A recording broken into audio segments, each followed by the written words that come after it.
अस्सलामुअलैकुम friend, welcome to restore health. दोस्तों, आज हम एक डिज़ीज़ की सिम्टम्स के बारे में बात करेंगे। आज हम डेंगू फ़ीवर की सिम्टम्स के बारे में बात करेंगे, क्योंकि जो मौसम है आजकल वो डेंगू फ़ीवर का चल रहा है। तो हम इस वीडियो में बात करेंगे कि जो डेंगू फ़ीवर की सिम्टम्स हैं वो बेसिकली कौन सी सिम्टम्स होती हैं, जिस सिम्टम की वजह से आप ये डिसाइड कर सकते हैं, आपको पता चल जाएगा कि आपको डेंगू फ़ीवर है या नहीं है। तो अगर इस तरह की कोई भी सिम्टम्स आपके अंदर ज़ाहिर होती है तो आप ये समझ लें कि ये जो है ना डेंगू फ़ीवर हो सकता है। तो आपको डॉक्टर के पास आपको जाना बहुत ही ज़्यादा ज़रूरी हो जाता है और अपने टेस्ट ज़रूर करवाएं, ताकि जो है ना आपको डेंगू फ़ीवर मज़ीद ना हो, और अगर डेंगू फ़ीवर नहीं है तो उसके लिए आपको क्लैरिटी हो जाए। तो सबसे पहले हम बात कर लेते हैं कि जो डेंगू फ़ीवर है वो बेसिकली किस चीज़ की वजह से होता है, ताकि हम इस बात को क्लियर कर लें। डेंगू फ़ीवर जो होता है वो बेसिकली मॉस्कीटो बार्न एक इलनेस या डिज़ीज़ है, यानी कि ये किसी मच्छर की वजह से होती है। वो मच्छर जो डेंगू काज करता है वो बेसिकली एक स्पेसिफिक मच्छर होता है जिसे हम एनाफिलीज़ मॉस्कीटो कहते हैं। एनाफिलीज़ मॉस्कीटो बेसिकली एक ऐसा फ़ीमेल मच्छर है या फ़ीमेल मॉस्कीटो है जो कि इंसानों के अंदर डेंगू फ़ीवर को एक जगह से दूसरी जगह मुंतकिल भी करता है, और एक पर्सन से दूसरे पर्सन के अंदर जो है ना डेंगू फ़ीवर को भी काज करता है।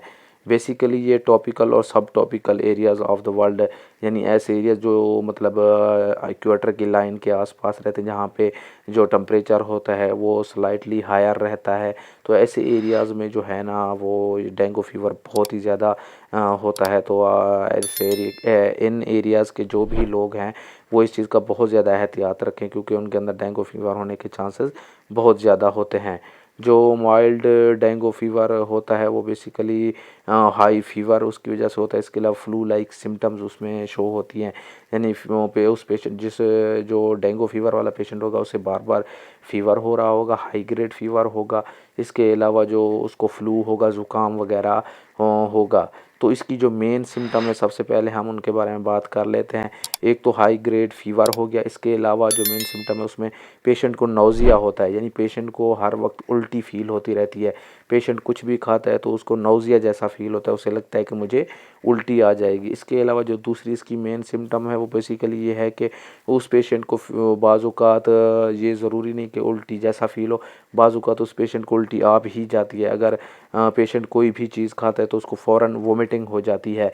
फ़ीवर के साथ साथ उसे नौज़िया और वोमिटिंग भी हो सकती है। इसके अलावा उस पेशेंट को स्किन के ऊपर रैशेज़ पड़ना शुरू हो जाते हैं, यानी स्किन के ऊपर निशान वगैरह पड़ना शुरू हो जाता है, रैशेज़ वगैरह पड़ना शुरू हो जाता है। इसके अलावा जो पेशेंट होता है उसके एचेज़ और पेन होता है, यानी पूरी बॉडी के अंदर उसे एचेज़ फ़ील होती रहती हैं, एलर्जी फ़ील हो देती है उसको, मतलब अजीब सी टेंशन और परेशानी लगी रहती है, उसको कहीं पे सुकून नहीं आ रहा होता।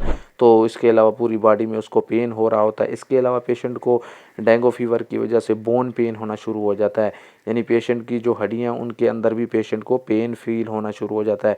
इसके अलावा पेशेंट को उसके जॉइंट के अंदर भी पेन फ़ील होता है। पेशेंट के जितने भी बॉडी के जॉइंट्स हैं या जोड़ हैं, जैसे घुटने हो गए या एल्बो जॉइंट हो गई या हाथ के जॉइंट हो गए, रेस्ट जॉइंट वगैरह हो गए, तो इन जॉइंट्स के अंदर पेशेंट को पेन फ़ील होना शुरू हो जाता है। और इसके अलावा जो पेशेंट को मसल्स पेन होना शुरू हो जाता है, यानी पेशेंट के बॉडी के अंदर जितने भी पट्टे हैं, मसल्स हैं, तो उनके अंदर पेशेंट को पेन होना शुरू हो जाता है, वो बहुत ज़्यादा पेनफुल हो जाते हैं। और इस तरह ये जो है ना, अगर इनमें से कोई भी सिम्टम ज़ाहिर हो रही है या ये सारी सिम्टम ज़ाहिर या इनमें से कुछ सिम्टम ज़ाहिर हो रही हैं, तो हो सकता है कि आपको डेंगू फ़ीवर होने वाला हो या हो चुका हो। तो अगर इस तरह की कोई साइन सिम्टम ज़ाहिर होती हैं तो फ़ौरन अपने डॉक्टर से रिव्यू करें, और उसकी हिदायत के मुताबिक जो टेस्ट हैं या जो भी चीज़ें परफ़ॉर्म करनी हैं वो आपको आपके डॉक्टर उस चीज़ के लिए रिकमेंडेशन देगा। तो आपको अगर इनमें से कोई भी सिम्टम ज़ाहिर होती है तो अपना टाइम वेस्ट किए बगैर अपने डॉक्टर के पास जाएँ। तो दोस्तों, आज की डिज़ीज़ के बारे में बस इतना ही। अगर इसके बारे में आपको कुछ मज़ीद जानना है तो आप कमेंट्स करके पूछ सकते हैं। उम्मीद है कि आप लोगों को ये वीडियो पसंद आई होगी। अगर ये वीडियो पसंद आई है तो वीडियो को लाइक करें, चैनल को सब्सक्राइब करें और बेल के आइकन को ज़रूर दबाएँ, ताकि आपके पास पहुँचे हमारी वीडियो का नोटिफिकेशन सबसे पहले। अपना, रिश्तेदारों का और गिरदोनवा के लोगों का सबका ख्याल रखिएगा। मिलते हैं नेक्स्ट वीडियो में। ओके, अल्लाह हाफ़िज़।